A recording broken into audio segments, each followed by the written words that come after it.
Bonjour à tous, je voudrais apporter des précisions sur deux possibilités des plugins usinage moulure ou usinage contour. Les deux plugins travaillent de la même façon.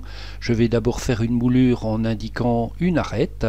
Je clique, je lance l'usinage, je vais choisir mon fer, un quart de rond avec deux carrés et valider. Mon fer a fait l'usinage. Usinage contour a les mêmes fonctionnalités de base.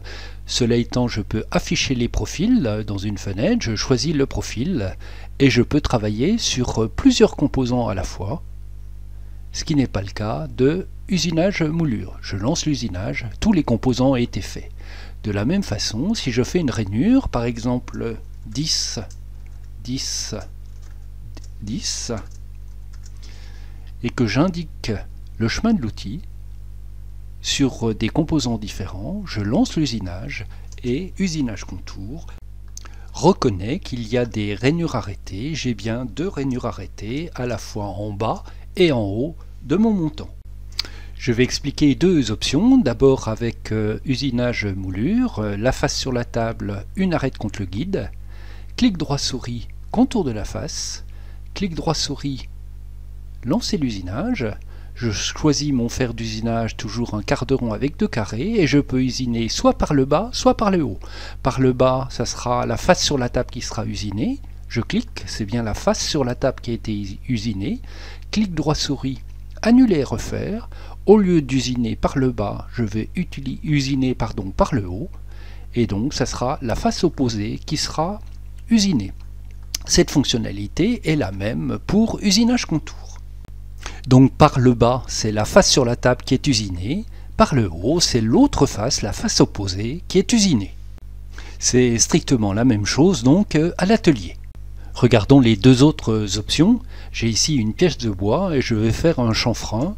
Je vais regarder les pièces, les profils que j'ai, Donc je vais dans VMS Subextension avec la version gratuite et je fais afficher les profils. Ici j'ai un profil de 50, un chanfrein 45 de 50 de long sur l'arête. Si j'étais dans usinage contour, je vois de nouveau le dessin de ce fer de 50 d'arête, donc un chanfrein de 45 qui apparaît ici. Je sélectionne ce fer, je vais indiquer la face sur la table et une arête, lancer l'usinage et on voit que le fer a bouffé la largeur de la pièce puisqu'il a pris pas mal de choses. On va regarder sur un dessin comment ça se passe. J'ai représenté le fer d'usinage ici. Si je prends sa dimension, son arête fait bien 50. Lorsque je vais faire l'usinage, je vais prendre toute la hauteur de la pièce et donc en réduire sa largeur. Lorsque je vais descendre l'outil, je vais déplacer mon fer dans ce sens-là, la face supérieure étant la face sur la table. De la même façon, lorsque je vais avancer le guide, je vais pousser mon fer dans ce sens-là et donc prendre moins de matière. On va regarder ce que ça fait avec usinage contour. Dans usinage contour, je vais choisir mon fer, donc mon fer de 50. Je vais indiquer la face sur la table et l'arête contre le guide. Et je vais descendre mon outil de moins 20 mm.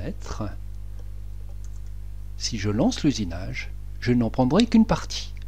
Si au contraire j'avais monté l'outil de 10 mm, et que je fais annuler et refaire, mon chanfrein aurait été à l'intérieur de la pièce.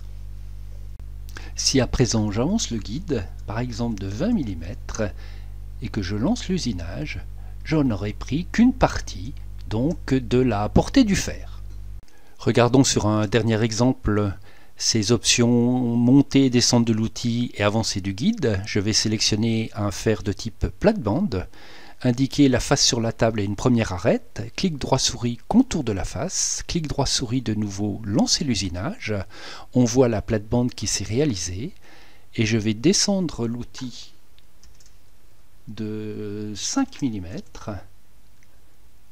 clic droit souris, annuler, refaire, mon petit carré a disparu, au lieu de descendre l'outil, je vais avancer le guide de 20 mm, clic droit souris, Annuler, refaire. Cette fois-ci, c'est une partie de ma docine qui a disparu. Je peux donc utiliser mon fer de plate-bande et faire varier la montée ou la descente de l'outil et l'avancée du guide. Voici pour ces deux options et également l'option usinage par le bas ou par le haut. Bonne utilisation des extensions VMS Up et à très bientôt.